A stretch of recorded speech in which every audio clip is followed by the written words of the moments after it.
completed the practice period.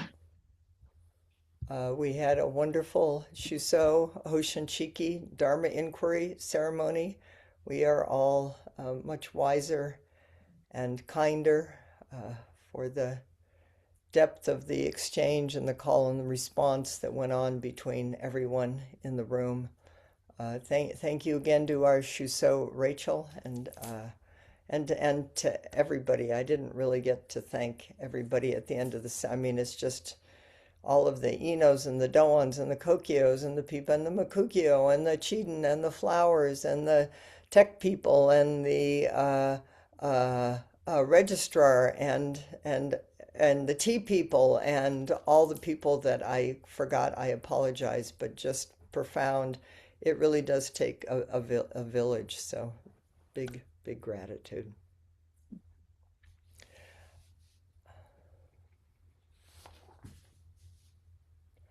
We're not going to do precepts tonight. I emailed people who come just for precepts. I hope I caught them. I'll stay on a little bit longer, just to give my voice and all of you a rest. Uh, and what we're going to do uh, tonight, this Thursday, I won't be there, but Erica will be. Our lay entrusted teacher from Colorado will be zooming in just like this. Next week, I'll be there, and all of us, I hope, will be there Tuesday and Thursday. And we're going to be focusing on uh, a book that it's been around for a while, but someone recently introduced me to it, called True Peace Work. Essential Writings on Engaged Buddhism. Debbie will be teaching, I think, on Tuesday, and Marianne on Thursday. And we'll do a solstice ritual and ceremony on Thursday. So we're not going to stop doing rituals. And then, this is just an update for that, and taking us into the end of the year. Then the holidays start piling up. So the last 2 weeks of December, we will not meet, and we will meet again on Tuesday, January 6th. Good number of us are going down to Tassajara for the Wildland Firefighter retreat, and others of you will be there in the valley practicing with us, and us with you wherever you are, and we'll be sending something out with a reminder about all of that.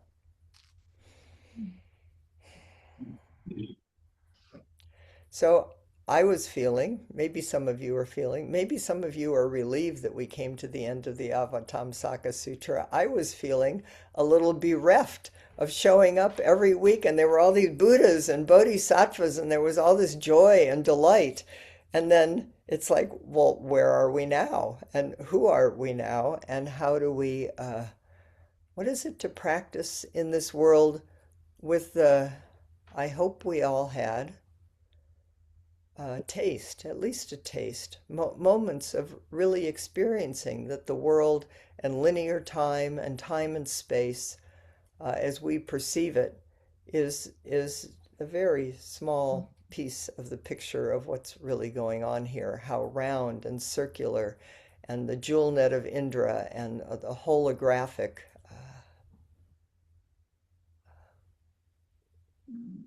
The true nature of everything and us and this world is. I'm not the only one with a cold. Um, so I thought we would spend these last final 2 weeks focusing on, so how is it that we live and practice in this world? The teachings would say it's the world of samsara. It's the world of suffering, because there's greed, hate, and delusion, and we mostly believe it, and we get caught in it, and we certainly know that there's suffering in the world and in this time right now. But we also know from the Avatamsaka Sutra and from our own experience that there's great joy and beauty. And Exuberance is the word that comes to me, that the life force is exuberant in its wanting to live. So how do we pendulate? How do we not turn away from the suffering? And how do we not turn away from or forget that this is an absolutely miraculous, wondrous world that we live in? So today, I noticed a quote from one of the abbesses at, there are three abbots at San Francisco Zen Center, and one of them, Mako Vocal, this is a quote from her, and I liked it a lot. The world is asking us to grow up spiritually, to embody the Dharma not just as personal comfort, but as a force for true sanity in an unsteady time. This does not necessarily mean becoming activists in the conventional sense, though it might, but becoming so awake, so present, so rooted in reality that our very being becomes a refuge for those caught in collective delusion. I'm going to read that again. The world is asking us to grow up spiritually, to embody the Dharma not just as personal comfort, but as a force for true sanity in an unsteady time. This does not necessarily mean becoming activists in the conventional sense, but becoming so awake, so present, so rooted in reality that our very being becomes a refuge for those caught in collective delusion.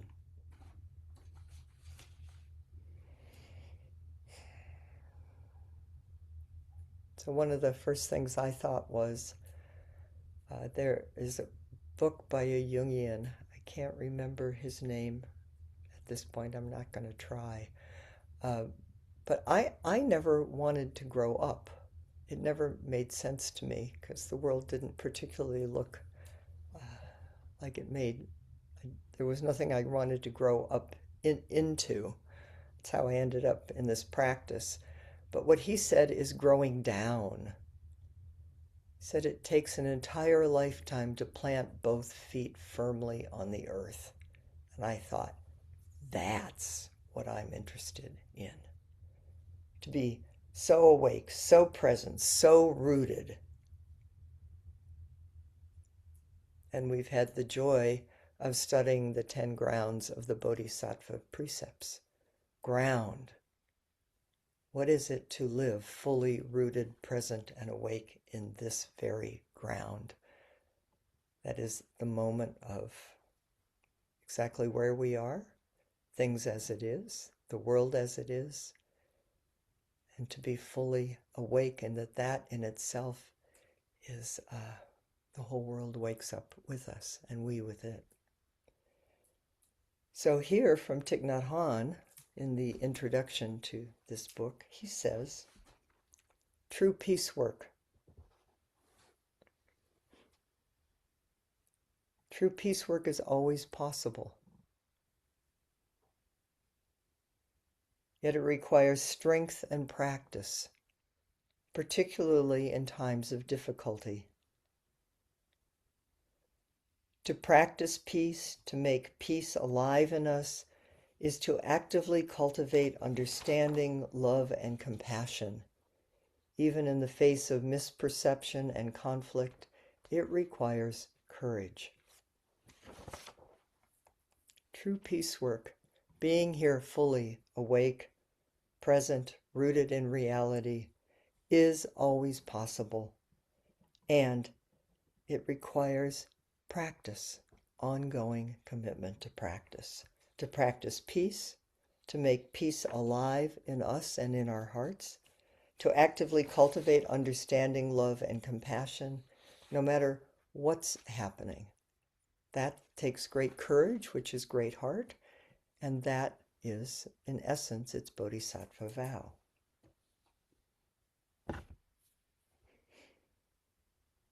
So I thought I'd share some of Thich Nhat Hanh's teachings about this. But some part of me, I think I was enjoying Rachel bringing in poems. So maybe I'll skip to the part that I was going to put at the end, and maybe it fits in here, because there was a Mary Oliver poem that I found that I hadn't heard before, because I think it's so easy to be worried. Do you ever worry? Anybody here worry?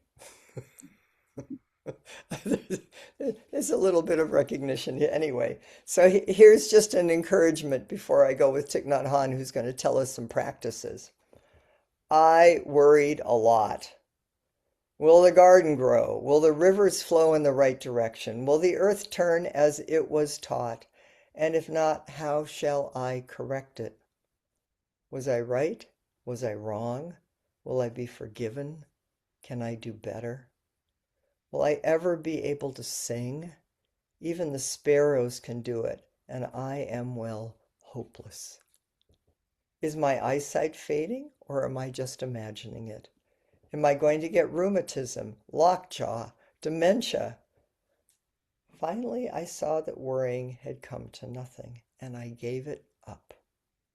And I took my body and went out into the morning and sang.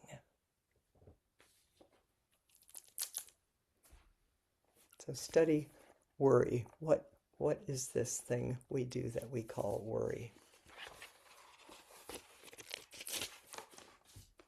Thich Nhat Hanh, 1986, an essay called Suffering is Not Enough. Life is filled with suffering, but it is also filled with many wonders, like the blue sky, the sunshine, the eyes of a baby. To suffer is not enough. We must also be in touch with the wonders of life. They are within us and all around us, everywhere, anytime. If we are not happy, if we are not peaceful, we cannot share peace and happiness with others, even those we love, those who live under the same roof. If we are peaceful, if we are happy, we can smile and blossom like a flower, and everyone in our family, our entire society, will benefit from our peace. It's continuous practice. We have worrying minds. Is this going to happen? Is this not going to happen? But luckily, somehow we stumbled into a practice. He says meditation is to be aware of what is going on in our bodies, our feelings, our minds, and the world. Life is both dreadful and wonderful. To practice meditation is to be in touch with both aspects. Don't think you have to be solemn in order to meditate. To meditate, well, you have to smile a lot.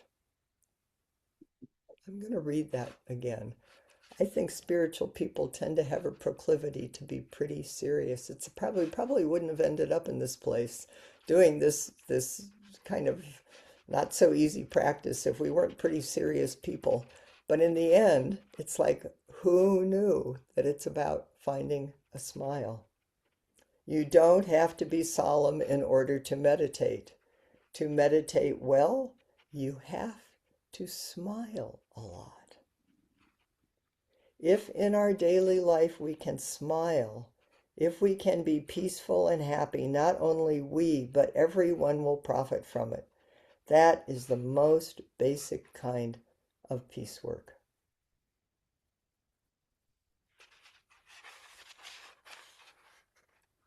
When we sit down peacefully, breathing and smiling with awareness, we are our true selves. This capacity of waking up, of being aware of what is going on in our feelings, our body, our perceptions, and the world is called Buddha nature, the capacity of understanding and loving. We must give the baby of the Buddha in us a chance. Smiling is very important. Doesn't that make you happy? Or maybe it frustrates you, or maybe it makes you worry. Does it make you worry about whether you smile enough? Let's just do the practice. I because I rebel against things. I rebelled against Thich Nhat Hanh smiling for years, but now I will encourage us. You don't have to go around acting happy or grinning or putting something on top, but just for a moment right now, settle in your body and then just let the corners of your mouth just gently, like a little Buddha smile, arise and just feel what it feels like in your body. See if anything moves or changes. You don't have to tell yourself to be happy, just the physical act of letting the sides of your mouth rise up.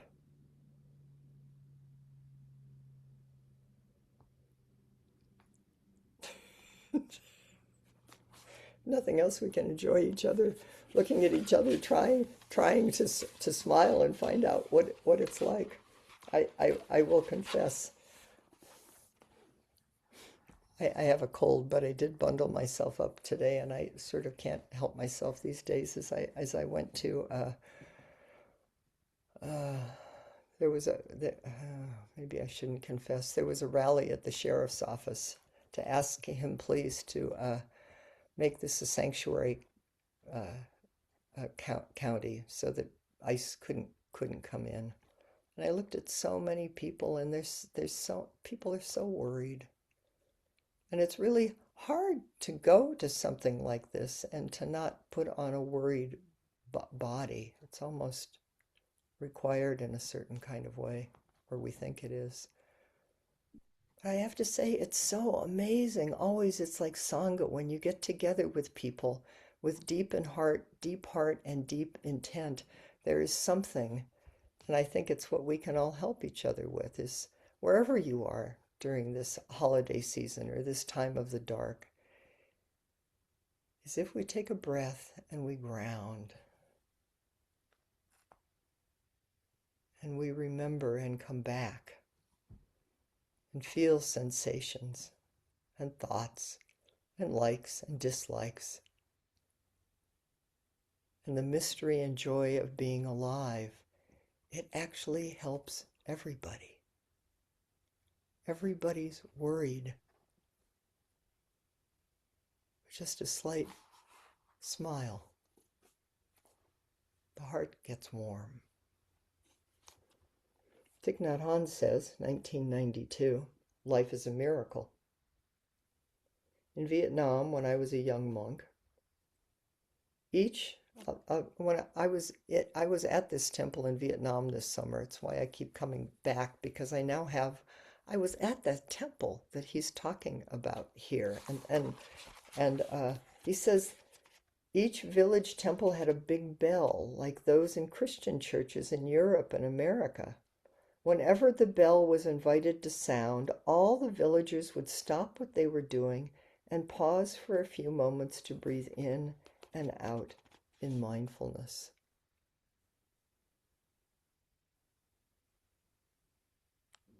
That's what we just did in retreat.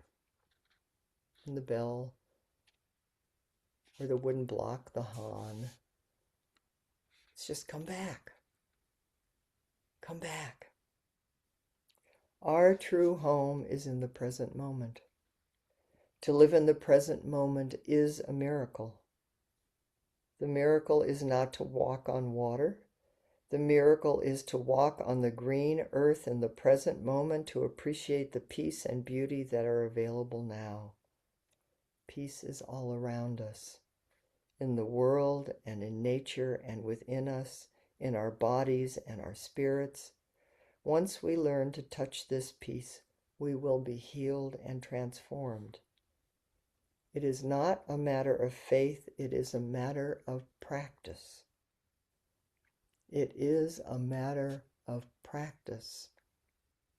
We only need to find ways to bring our body and mind back to the present moment so we can touch what is refreshing, healing, and wondrous. This is Bodhisattva activity. This is Avatamsaka activity. Just come back over and over. Many of us, although alive, are not really alive because we are not able to touch life in the present moment. And then he says there are practices, meditation, zazen, walking meditation, ways of bringing our body and mind back in touch. One is conscious breathing.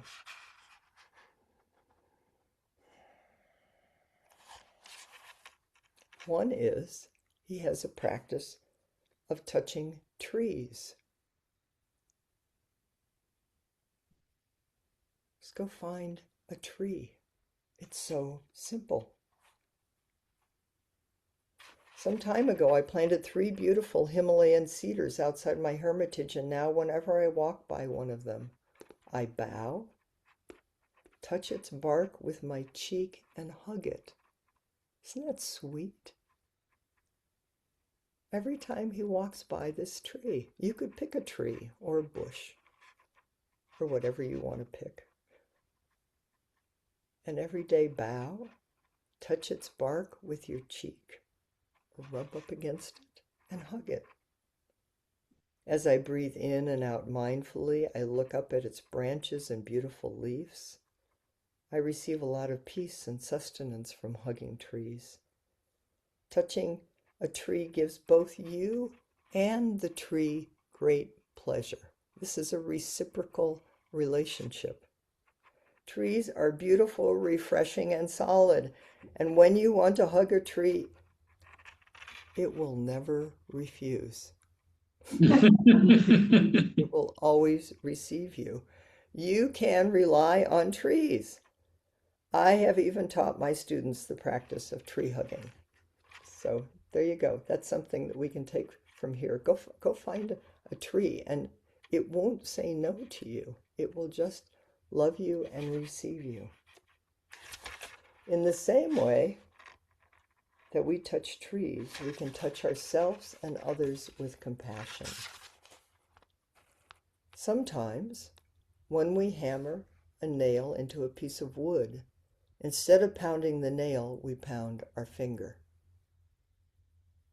You feel it? Right away, we put down the hammer and take care of our wounded finger. We do everything possible to help it, giving first aid and also compassion and concern. We may need a doctor or a nurse to help, but we also need compassion and joy for the wound to heal quickly. Whenever we have some pain, it is wonderful to touch it with compassion. Even if the pain is inside, we can touch it with mindfulness. I got to do a little meditation with the people that were there, and led them in what I've done with combat vets returning from Iraq and Afghanistan, and with wildland firefighters, and just the simple act of just putting your hands on your heart or hugging yourself. Just do it for a minute.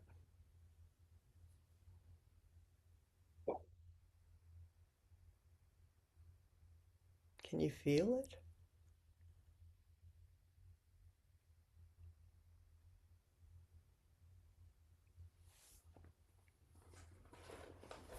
It's not so complicated or so far away. We just come back. So here's a wonderful exercise that I'm going to ask you to try. Our right hand has touched our left hand many times, but it may not have done so with compassion. Let us practice together. Breathe in and out 3 times.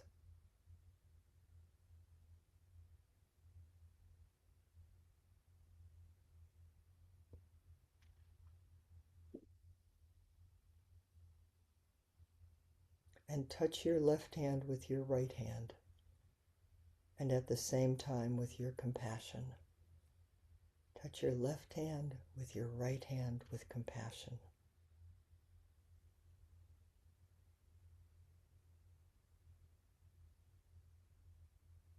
Do you notice that while your left hand is receiving comfort and love, that your right hand is also receiving comfort and love? What's the felt sense as your 2 hands touch?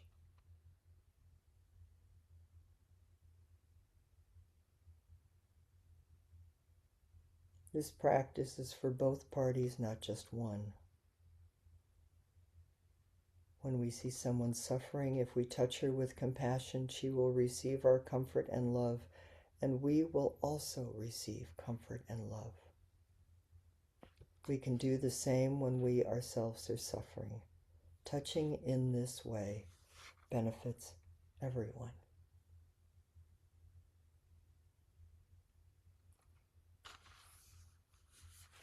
Then he says, when you wash your face, do you pay attention to when you're washing your eyes? Just take a minute and just put your hands in whatever way is comfortable on the miracle of eyes, with compassion and gentleness and tenderness.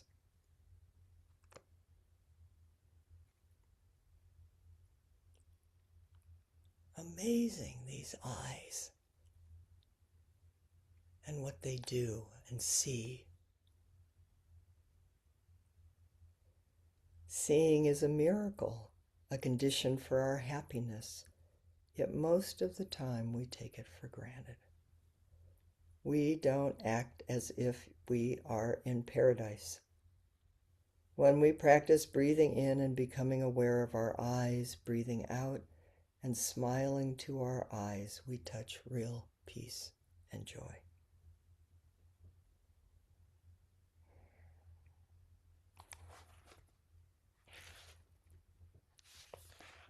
See what we do with this one. Does it ever occur to you that it's amazing that we have organs in our bodies? Sometimes, like when you go to a doctor or something hurts, or that we walk around thinking that we are this thing.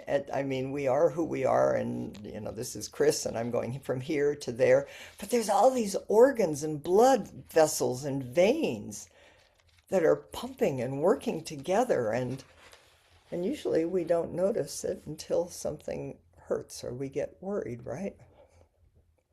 So maybe there's a particular organ or part of your body that could just benefit from a little bit of compassion, just a warm touch. See, just trust where your hand is guided. Maybe a hurt in the leg or the knee, or it may be something internal that you don't even understand. The digestive system. My goodness. A beating heart.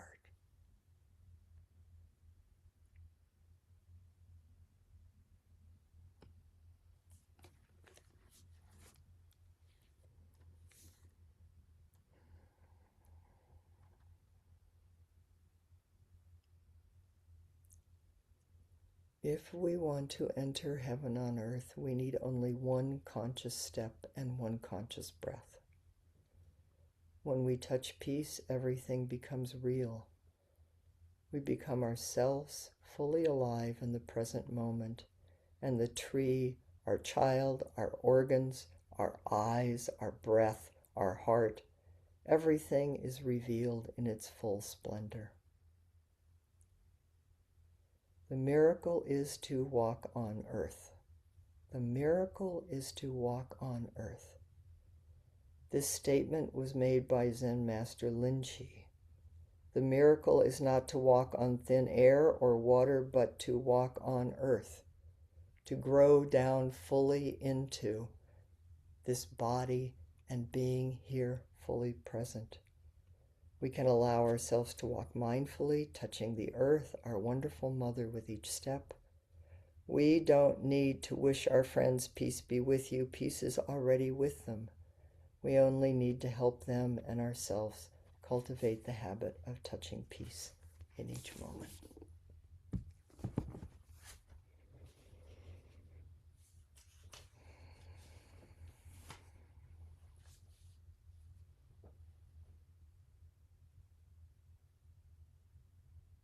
We're so lucky to have a community and a Sangha where we help each other remember to just come home.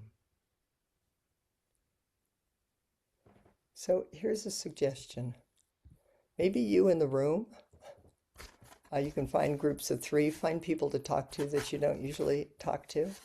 I'll put us in breakout rooms in the here.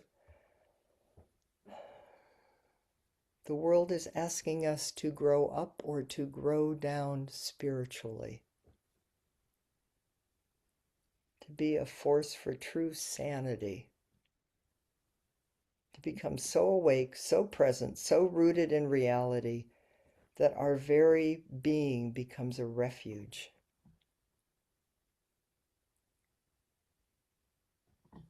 So, two questions is one, what is it?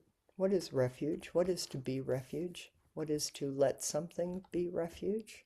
I love that word refuge. And the other is maybe we can't do it on screen. We're just thinking in the room is take when you get in your little group, just take your fingers and just touch each other, just reach out and just for a moment make contact, just with compassion with another person's finger, and then you can talk about what may have happened or how do we continue to cultivate refuge in this life. So you got about 10, 15, maybe a little less minutes. So as always, whatever's important, see what comes up, and take a moment. We'll see in the small groups. Maybe we could just, in the small groups online, we could just take a minute to each stroke our own faces, but to be together in the intimacy of that and then see what happens, okay? And I'll call you back. And you guys go in the room.